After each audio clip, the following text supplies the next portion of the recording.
All right. Good afternoon, everyone. Thank you for being here. First and most importantly, of course, our thoughts and prayers continue to be with the families of the victim of this horrific mass shooting that occurred in Brooklyn. I want to thank everyone who is joining us this morning, this afternoon. We are incredibly lucky to be joined by the teams from MedStar Health Harbor Hospital and Shock Trauma, who will talk through the work that their teams have been doing, that fantastic work over the past few days, taking care of those who were victimized in this mass shooting. I also want to extend a quick thanks of all the hospital team who've been treating patients as a result of this event. In addition to Harbor and Shock Trauma, University of Maryland's University's ER, Baltimore Washington Medical Center, Union Memorial Hospital, Johns Hopkins, and a number of local clinics who fielded walk-ins. And in addition to the updates provided by BPD, I'm also going to be addressing our mobilization of city agencies to respond to not only this mass shooting and across the city as we move into the 4th of July. I also want to thank our council partners who are with us today, Council Vice President Middleton, Councilwoman Porter, Councilwoman Ramos, and Councilman Conway, the chair of the Public Safety Committee, who are all with us. We are doing everything in our power to ensure that the horrific violence that occurred this weekend is not repeated either in Brooklyn or any other neighborhood across Baltimore. In a moment, Monsi will discuss the resources they've stood up and what that work will look like across Baltimore City. Across the rest of city government, every single agency that provides resident services of any kind is mobilizing for Brooklyn and in neighborhoods across the city. This includes both the Housing Authority and our Department of Housing and Community Development, Public Works, DOT, the Enoch Pratt Free Library, Rec and Parks, and Baltimore City Public Schools. And as we head in tonight and tomorrow, the 4th of July, we know that people will continue to gather with their loved ones to celebrate. We want people to gather and celebrate at the Inner Harbor, at Cherry Hill, where they have their festival as they do every year. We want people to do that. But I implore everyone to please be safe. Think of those around you and the lives you could potentially impact if you make a wrong choice. We are gearing up every resource at our disposal, from BPD, Monsi, the Mayor's Office of Neighborhoods, and all of our community engagement partners as we work to ensure that we have a safe 4th of July, as always we want here in Baltimore. I want to thank all of Baltimore's community for the love and support we've shown to our neighbors in this most difficult time. And before I wrap up, I want to reiterate what I said yesterday once again. We won't stop until we find those responsible and hold them accountable. We won't. With that said, we need the help of our residents and anyone that knows anything to come forward and say something so that we can bring those who are recklessly carrying out acts of violence like this to justice. We will continue to wrap our arms around Brooklyn and the entire community as we continue to hold those accountable who choose to carry illegal guns and use them in the committance of crimes in Baltimore, like this tragic incident that we saw. Again, thank you to all of our partners who are here with us today. Thanks to everyone that has been working in the Brooklyn community and from those around the country who have offered their support, their resources, their love, everything that they could offer to the city of Baltimore at this most trying time. I'll now turn it over to Interim Monsi Director Stephanie Mavronis to quickly talk through the updates that her and her team are leading. Madam Director. Thank you. Good afternoon. My name is Stephanie Mavronis, serving as Interim Director of the Mayor's Office of Neighborhood Safety and Engagement. I want to first take a moment to acknowledge the weight and pain that we're all feeling in this moment. The loss of our South Baltimore neighbors is not easy. We know that their families and the community and all of us in this time will face the trauma associated with this event, these losses, these injuries for years to come. The trauma associated with what our residents experienced yesterday is why we're bringing together a host of resources and partners to provide services from mental health counseling supports to employment assistance and conflict mediation in real time. As of yesterday at 12 noon, Monty has been on the ground as part of a full Coordinated Neighborhood Stabilization Response, or CNSR, pulling together resources which include the following: mental health counseling with partners from Baltimore Crisis Response Incorporated, Catholic Charities, Red Cross of Central Maryland, and Transformation Health. We also have Baltimore City Public Schools social workers familiar with the immediate community on site, housing services with partners from the Baltimore City Department of Housing and Community Development and the Housing Authority, health services with partners from MedStar Harbor Hospital and Healthcare Access Maryland, child care and educational services with the Maryland State Department of Education, SNAP assistance with the Department of Human Services, conflict mediation with our partners from Safe Streets Brooklyn, rental and utility assistance with partners from the Mayor's Office of Children and Family Success, Southern CAP Center, employment assistance with partners from the Mayor's Office of Employment Development and the South Baltimore Employment Connection Center. Also assistance with obtaining vital records with partners from the Franciscan Center, and wraparound supports with the Enoch Pratt Free Library, Brooklyn Branch, Moms Demand Action, and Living Classrooms Foundation. We also have Monty's Victim Services Team, BPD's Victim Services Team, and the Victim and Witness Division of the State's Attorney's Office on hand to support the community, where we'll remain on site all week at the Brooklyn Homes Community Center through this Saturday. As part of our 45-day Coordinated Neighborhood Stabilization Response that Mayor Scott activated yesterday morning, Monty has also deployed Baltimore's Peacemobile to act as a resource hub and a space of solace for residents at this time. We know that incidents of violence have any number of personal, mental, and/or emotional impacts. So South Baltimore neighbors, please know that our team is here to support and facilitate your healing and well-being at this time. You can always reach a member of the Monty team by calling 410-929-5488 or by emailing monty.victimsupport@baltimorecity.gov. Thank you.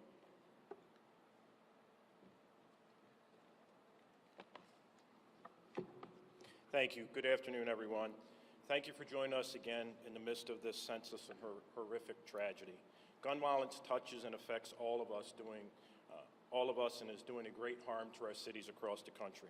We're standing here together in support of our people of Baltimore, the citizens of South Baltimore, and the victims and citizens of Brooklyn who had to experience this tragedy on such a small scale right in their own neighborhoods.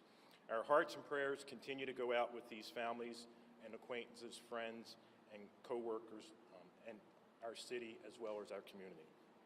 I would be remiss if I did not offer sincere gratitude to all the area hospitals, medics, agencies who contributed their time and energy in responding to such a large-scale event. Thank you to all these partners for handling such a chaotic situation in such a professional manner, to the point that we saved probably countless lives who were critical at the time. Your work is truly life-saving and impactful. The emergency response and cooperation provided by all city agencies, as well as federal partners, elected officials, and members of the community, show that we are truly committed to working together. These partnerships will and must lead to progress. We are committed to doing a thorough investigation and identifying and apprehending and prosecuting these individuals held responsible for this chaotic incident and this horrific amount of violence. To that point, you will see we have a Metro Crime Stoppers flyers here, and I'm pleased to announce that the reward is up to $28,000, thanks in part to our federal partners. I strongly urge anyone with any information to help us bring these individuals to justice. If you have any information, please call 911 or 1-866-7-LOCK-UP. In the coming days, weeks, and months, we will strive to move forward, and we will reassess and take lessons learned from this incident. We've already started our after action for what we could have done better, what we could improve on as we move, so we do not have another incident like this ever. Most importantly, let's not forget that we are talking about human lives. The effects that gun violence has on our community and trauma experienced by all friends, loved ones, and neighbors. We have identified the two fatal victims from the mass shootings as 18-year-old Alaya Gonzalez and 20-year-old Kylis Fabemi. The other victims include 15 victims between the ages of 13 and 17, 13 victims between the ages of 18 and 32. Thank you, and please keep all the affected in this tragedy in your thoughts. At this time, I'll turn it back to Mayor Scott. Thank you, Mr. Commissioner. Next, we will hear from our partners that we are very grateful for from both Harbor Hospital and then Shock Trauma. Thank you.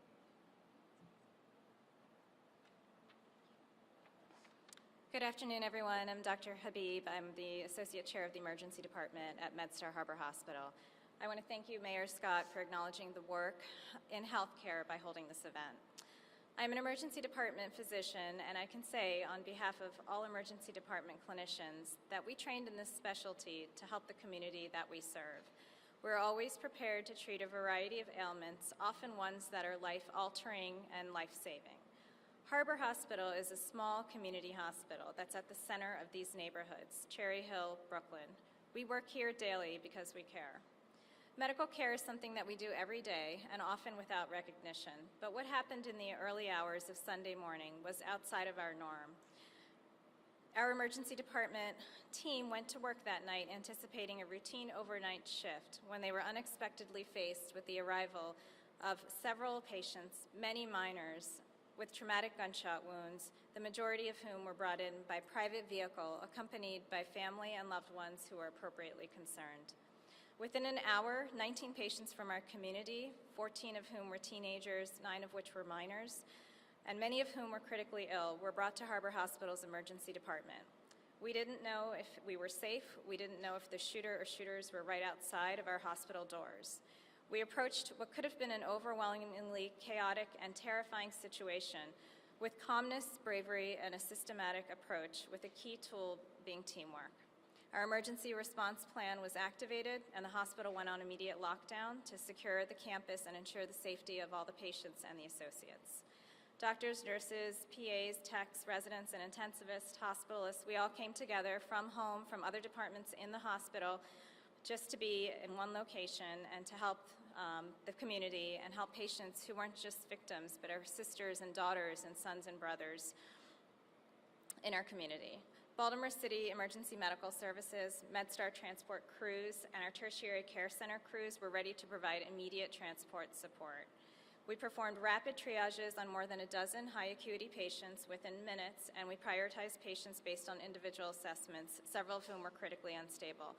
We maximized our resources available to us overnight at a small community hospital, and we performed life-saving procedures to stabilize patients while partnering with our tertiary care center colleagues who supported us maximally during this challenging crisis.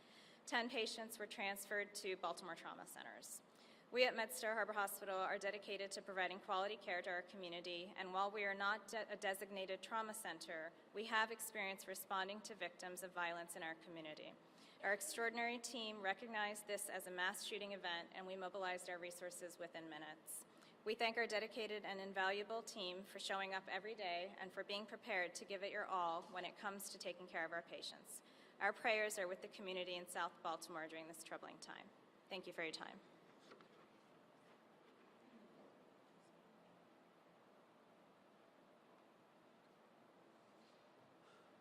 Well, good afternoon.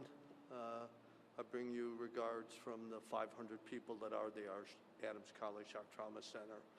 You know, we drill for these disasters, but we're never really sure how it's going to work when it actually happens. You know, we haven't been tested like this since 2015 in the aftermath of the Freddie Gray death. And I'm really happy to be able to tell you that it worked about as close to perfectly, I think, as it possibly could have. The thing that saves people's lives during mass casualties is organization. And this was as organized a response as I have ever seen. You heard about the wonderful job that the guys at Harbor Hospital did. Baltimore City EMS was spectacular, and their chief, Ben Lawner, was over there helping sort patients, go here, go there. We suspended the need for consultation. We said, just come. It's okay. The answer is yes. Don't waste time calling. And we got report from the pre-hospital guys on the way in. We opened up all of our resources. You know, it's important to realize the ED at Harbor wasn't empty. And our TRU was far from empty on Saturday night at 1 o'clock. So this gets fitted on top of the everyday busy weekend business. And utilizing the adult ED and the PGD, we put one of my faculty members, Rich Whitmire, down in the ambulance bay, and he was air traffic control. He says, you go here, you go there. We communicated. The ones that came upstairs, I was air traffic control for. In the middle of all this, we did 2 major operative procedures to save people's lives. And so the most impressive thing was in the middle of all this, as we were getting the last couple of people in, I grabbed one of my partners and said, what do you hear? And he looked around, he said, nothing. I said, that's exactly correct. Nobody's yelling, nobody's speaking loudly, we're just doing our job.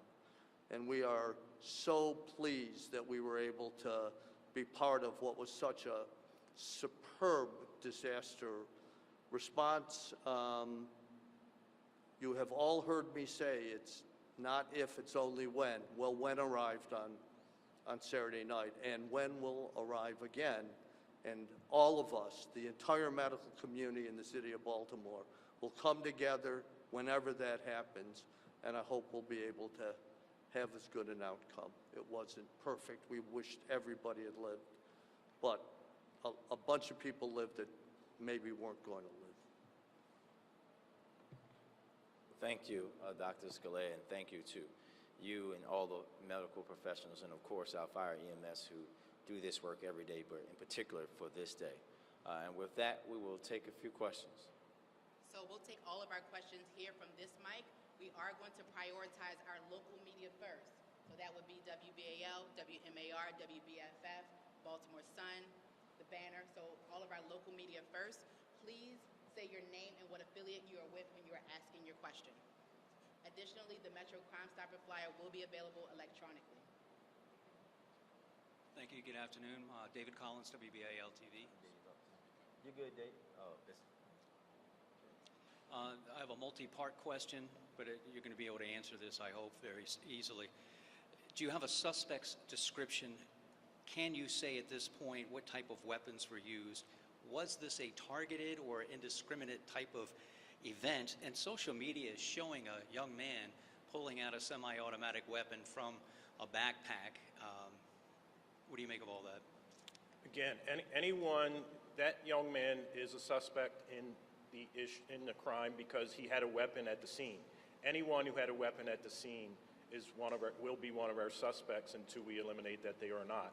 So we want to speak to them.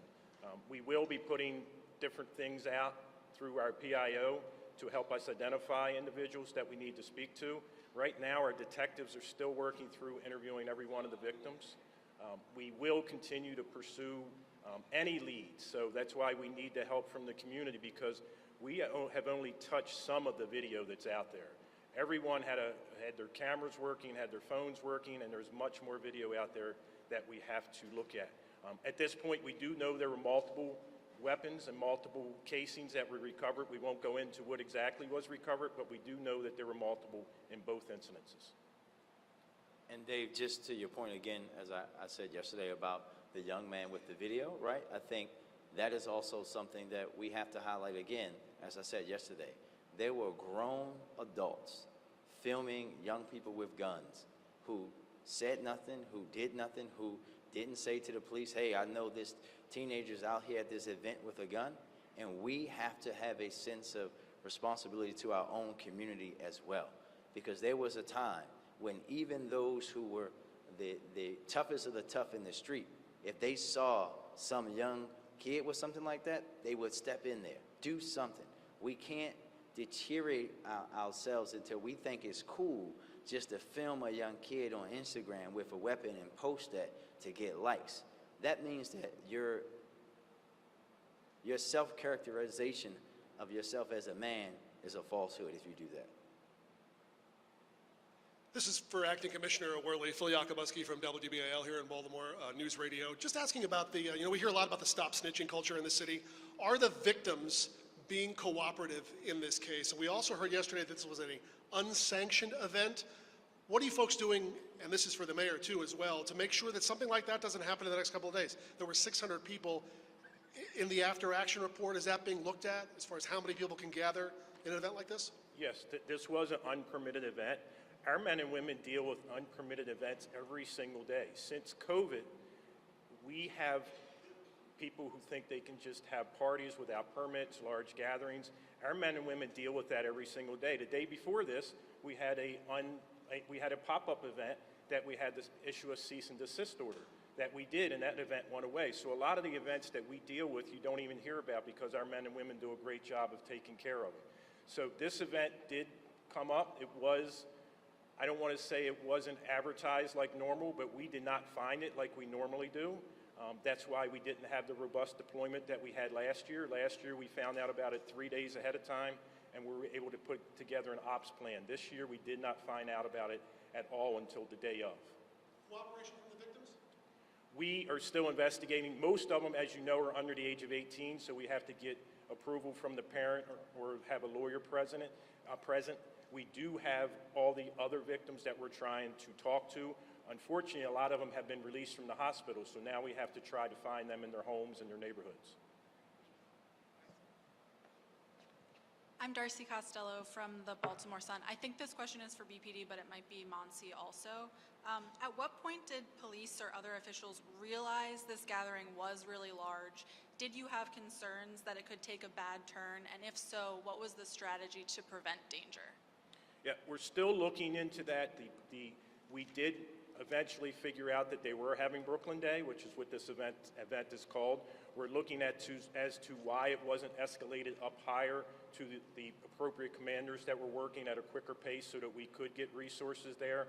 And that's an investigation. That's part of our after-action plan to see if we could have done anything better and if we could have to make sure we fix it and we don't have another incident like this again. Do you have an estimate of how large the gathering was? We know it was at least a couple hundred people. Mackenzie Frost from Fox 45. So going off of that, looking at when BPD knew about this event, can you give us a time frame as to when you did find out about it, or do you have any indication as to when the department found out? Yeah, it's the same. We are looking into that to find out when we found out. It was But no specifics? several hours before the shooting. I can tell you that. And then we also know that there were Safe Streets workers at this event. Maybe this is a question for the interim Monsi director. If Safe Streets workers are at an event, the first question is, was this put on by Safe Streets? And then also, if they were there and they knew that this was happening, many people had weapons there, was it on Safe Streets to call the police department to let them know that there was a threat or a potential threat? Thanks for that question. We do know that this event fell within Safe Streets catchment zone. Brooklyn Homes is a part of that catchment zone. This was not a Safe Streets sponsored event. I do have information that earlier in the evening, some of our Safe Streets staff, just as a part of their community activities, were out there and actively de-escalated 3 to 4 conflicts earlier in the evening, but they were not there at the time that this incident occurred. Is it part of the Safe Streets protocol to relay that information to BPD if there is a potential threat that's possible at a large gathering like this? I don't know that Safe Streets would relay that. I would say there is some level of communication about any incidents that are outside of their purview. But again, the time at which Safe Streets was at this event, there was not an indication that this is where the event was heading. Okay, thank you. Good afternoon, Janine Donaldson with WBAL. Wanted to just recap what hospitals were involved in the response. I know it was a Harbor and then people were transported to other ones as well, Union and Johns, but I just wanted to recap those, and then also the age ranges of all the victims. Yeah, the age ranges go from 13 to 32. I know we used Union. Good afternoon, Dante Stewart, Acting Fire Chief. So the hospitals that were involved was Harbor Hospital, Baltimore Washington Medical Center received 2 patients that drove themselves there, and also Union Memorial Hospital. Of the approximately 16 that went to Harbor Hospital, we transported 6 to shock trauma. And then it was just the ages? The ages were ranged from 13 to 34.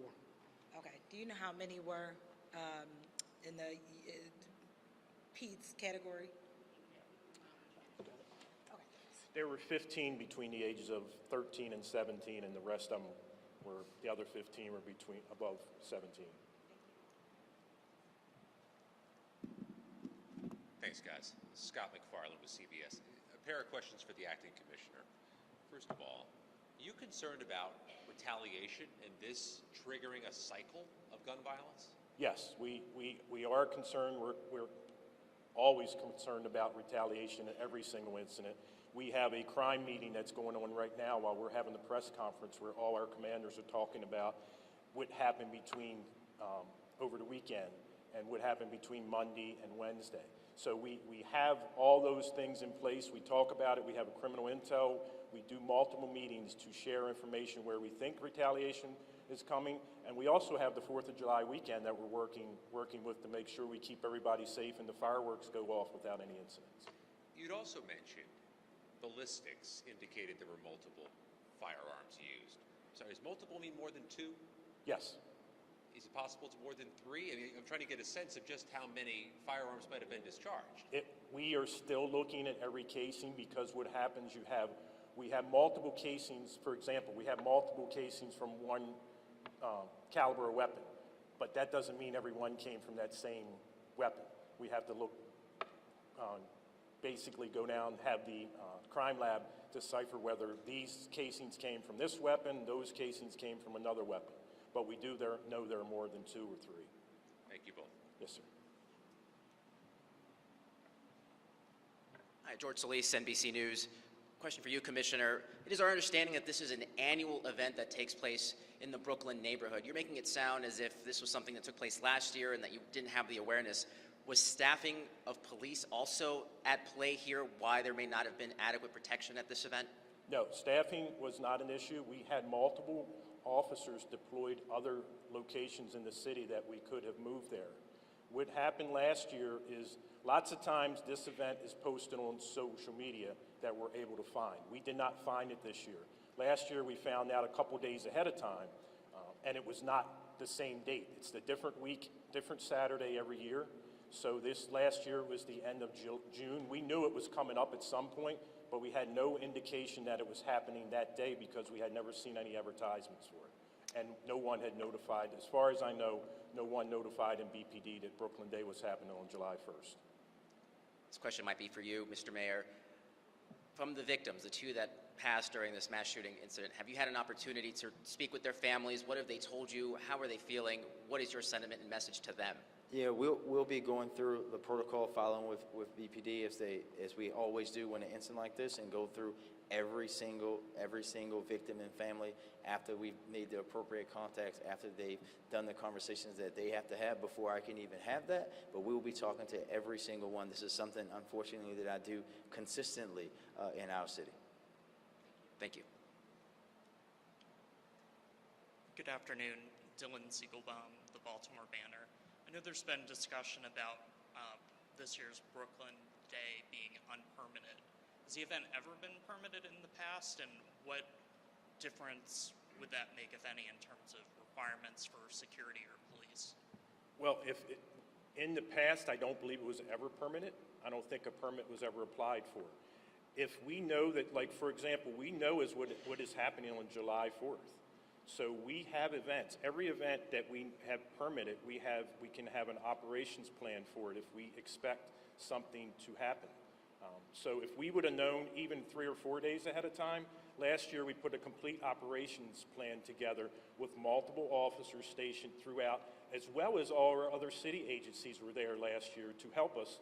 Not only, it's not just a police issue, we have all our other city agencies there to help us. And we could have had that this year had we had more advance notice than figuring out the day of the event. And just to add for clarification for everyone, Brooklyn Day is something that happens every year for the last 27 years. It doesn't happen on the same day, so it's not like the 4th of July when it's going to be this day every year. It's a moving event, so to speak, but it's something that the community has had every year. But when things are notified, then other things are put in place at a much rapid pace. Was there any, I know you said only found out about it, if I heard correctly, earlier in the day, Sunday.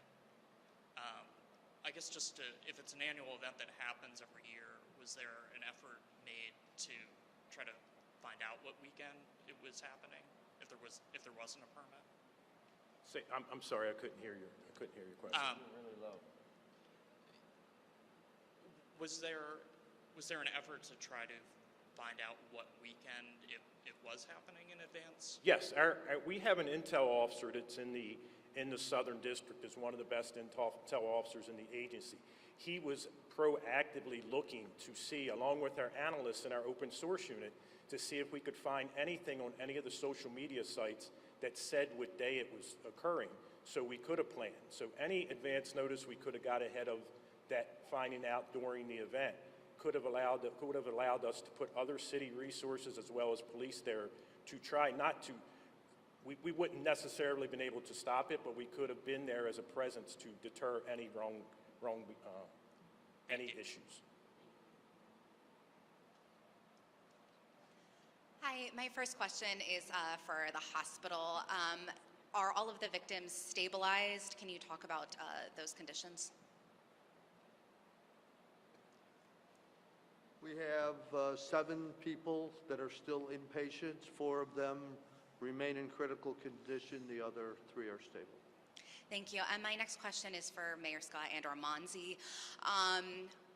Unfortunately, obviously all violence is awful, but we have a lot of kids and teenagers that were injured in this. Do we know if they were in violation of curfew? Do you see this as some type of condemnation on the curfew policy? Can you talk about that a little bit?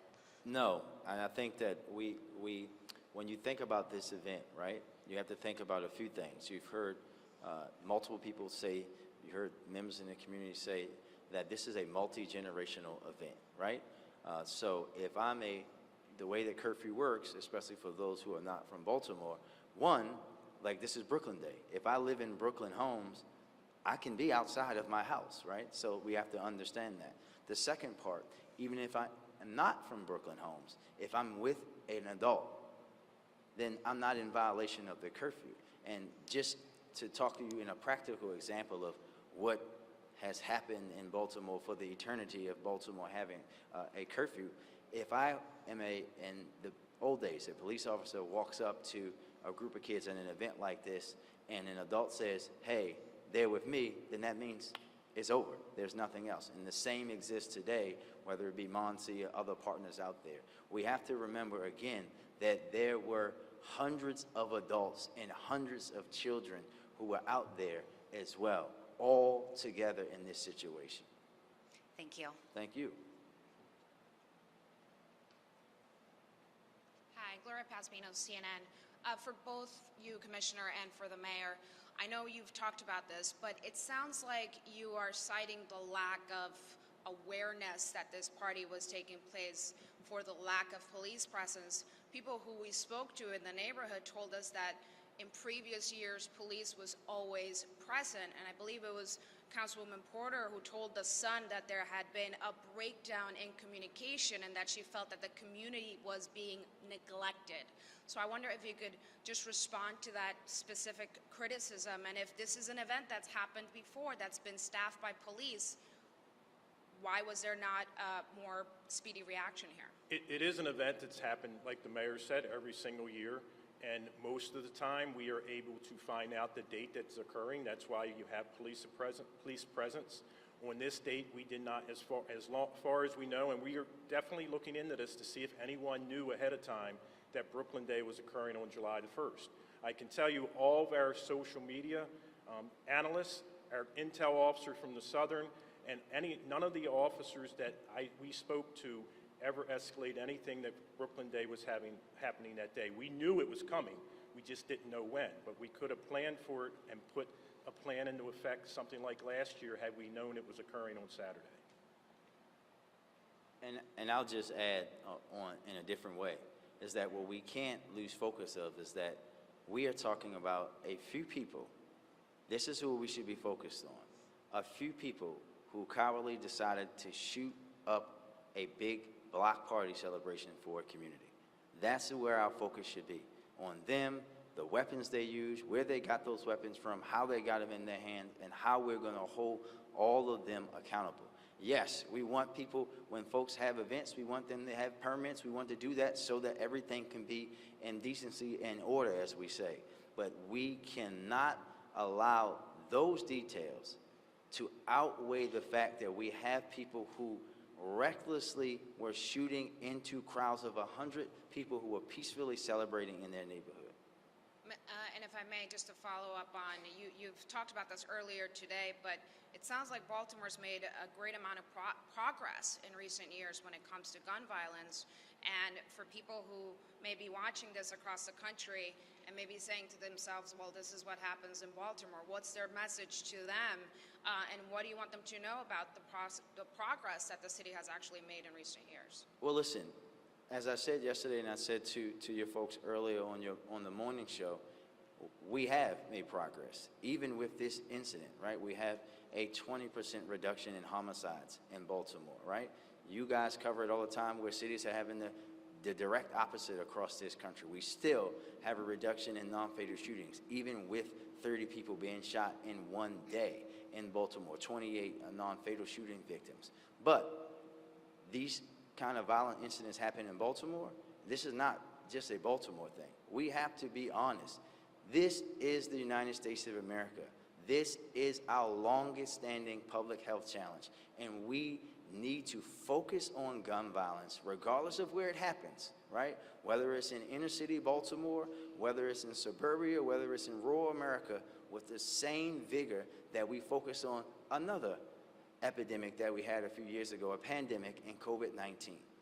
We are talking about now having over 300 mass shootings in this country, where we pride ourselves on being the leaders of the free world, but we cannot seem to get to a point where we're going to have the lives of American citizens mean more than American citizens' ability to have guns. We're going to continue to make that progress, not just with BPD and them going out and seizing already 1,300 weapons this year, most of which we know come from other places, some which are ghost guns that are bought online and anybody can buy, which I'm going to say again, that if we want to truly talk about dealing with guns and gun violence in this country, we have to take this conversation beyond not just me, but all my brother and sister mayors around the country who we have these conversations consistently. It's like we take turns telling each other that we're here to support each other and we know that we're going through.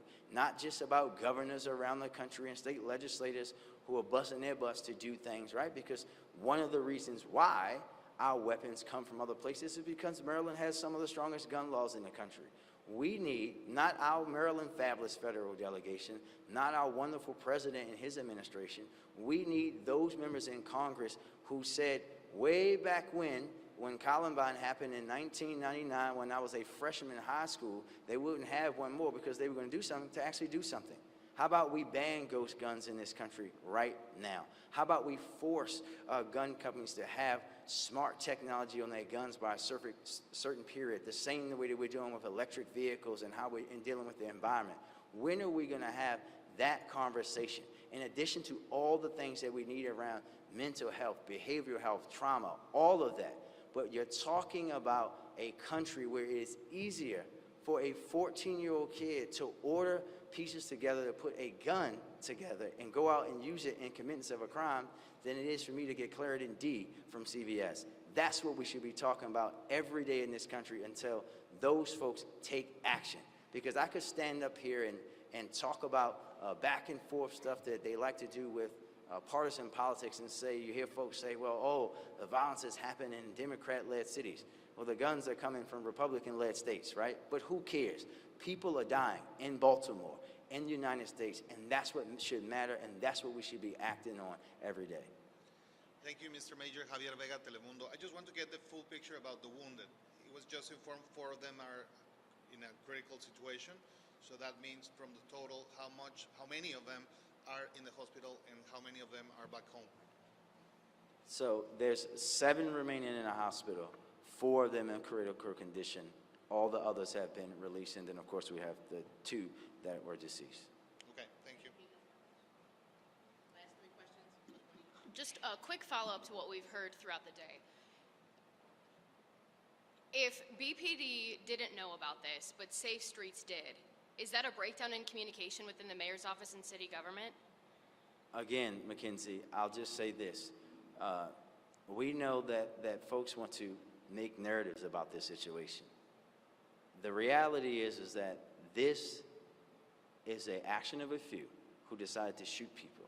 Safe Streets was not there, as you heard, when it happened. We know how Safe Streets works, right? We understand the work that they do. We know that in order for them to be credible, they have to be able to carry that credible message in the community. We are going to investigate every breakdown that you heard before, but what we're not going to do is stand up here and try to make this about some organization's decisions or what they did or what they didn't do today.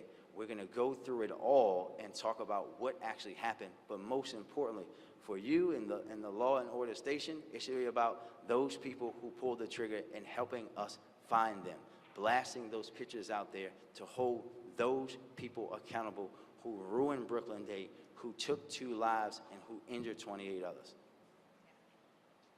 Hi, this is just a follow-up on Acting Commissioner Worley's statement that there was an option to deploy more resources, like there were other resources available.